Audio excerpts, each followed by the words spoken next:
In this video, I'm going to talk about some Wing Chun stretches that you need to know in order to be able to hit your positions. Two of the main positions that we hit in Wing Chun are the Tan Sao and the Bong Sao. We've got to be able to get to those positions correctly in order to flow from and to different positions. In this Wing Chun stretching video, I'm going to go through these two main stretches that I teach my students here at the Dragon Institute. And these Wing Chun stretches are things that you should do every day, and you should do it multiple times a day in order to achieve what you need to do. Especially if you're working out at the gym, you're doing resistance-based training, you're going to need to do more of these stretches than the average person. So use these stretches throughout your day, and you will be able to hit these positions with time. And I've seen all kinds of different people, all kinds of body types, be able to do these. So if you're somebody that is bigger, bulkier, and just has a hard time doing stretches, don't worry. Doing these and doing versions of these will help you to get where you need to be. Okay, so the first stretch is the Tan Sao stretch. Tan Sao is one of the most important moves in Wing Chun. It's called one of the three main Wing Chun techniques or hands. Tan Sao is like this, right? It's a palm up position, and it comes from our center and turns and corkscrews right on in. It deflects somebody off of this side. The stretch is here. We take our Tan Sao, and we take our other hand, and we're gonna come underneath. Notice what I'm doing here is I'm putting this part of my arm, my elbow, into the crease of the other arm, okay? If you can't make it there, okay, fine. Then just pull yourself here, or even just do a big hug in the beginning and come up and down. This is for the beginners. But for those that can actually get here, fine, you've gotten to that spot. Then what I'll have you do is go and grab your thumb, okay? If you can't grab your thumb yet, then you're going to need to go back to this next one. But assuming you can, you're here, grab your thumb. Even if it's just a little, grab your thumb and pull from here. Notice that I'm here. From here, pull this down, just like this, okay?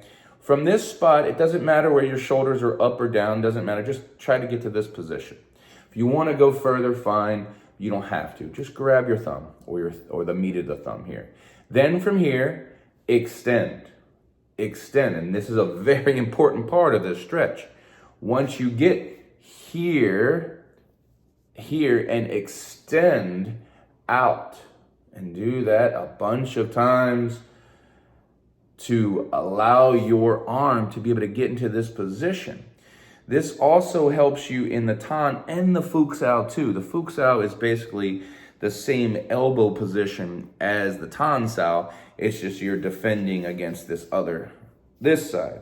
The Tan Sao defends here, okay, on the outside. So this is great for the Tan and the Fuk, which is really the Yin Yang of hands, Yin and Yang of Wing Chun hands. So again, here, all right, crease, here, grab the thumb and down and extend, okay, and extend on out, all right.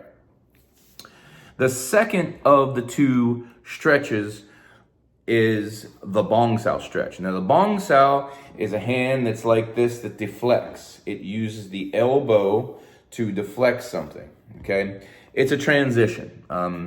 But as you're in this position, what you're trying to do is you're trying to have this part of your hand lower than this part of your hand. You don't want this to have to come up here. A lot of times you can't, right? You can't actually get there, and people try to do it, and it's just not right. Additionally, and this is important, your shoulder, when you actually do the Bong Sao, your shoulder has to stay down. If it doesn't stay down, you're not doing the Bong Sao correctly. So when you get in this position, is your wrist lower than your elbow? If your elbow is about its shoulder height, is your wrist then lower? Right? And then being able to extend that further with that shoulder down is a very important part of doing the Bong Sao. So knowing why you need to do that, then here's the stretch. You come here with your hand. If you can, I like to lock this in with my other elbow before pulling across. That way it doesn't slide all around. If you can't lock it in, just do your best. Here, and then take the back of your hand and pull it across. Don't just do this. It's not the same stretch, okay? Here, and pull across. Pull across as much as you can. If you can only get here in the beginning, so be it. You're still doing the stretch, right? And you should feel it up in the shoulder area. Pulling it across, pulling it across. Okay. Now, anytime you're doing these stretches, make sure you relax into stretches. A lot of times, especially guys, force stretches. It's not how you're supposed to do stretching. You're supposed to learn to relax into the stretch. Breathe out and let that stretch, and just literally try your best to relax the muscles as you're doing the stretch. Don't force it too much. You're not trying to get from 0 to 60 immediately. You're just trying to get from 0 to 5 miles an hour at first. So start small, and then before you know it, you'll be able to get places that you never thought you had before. All right. I'm Sifu Adam Williss.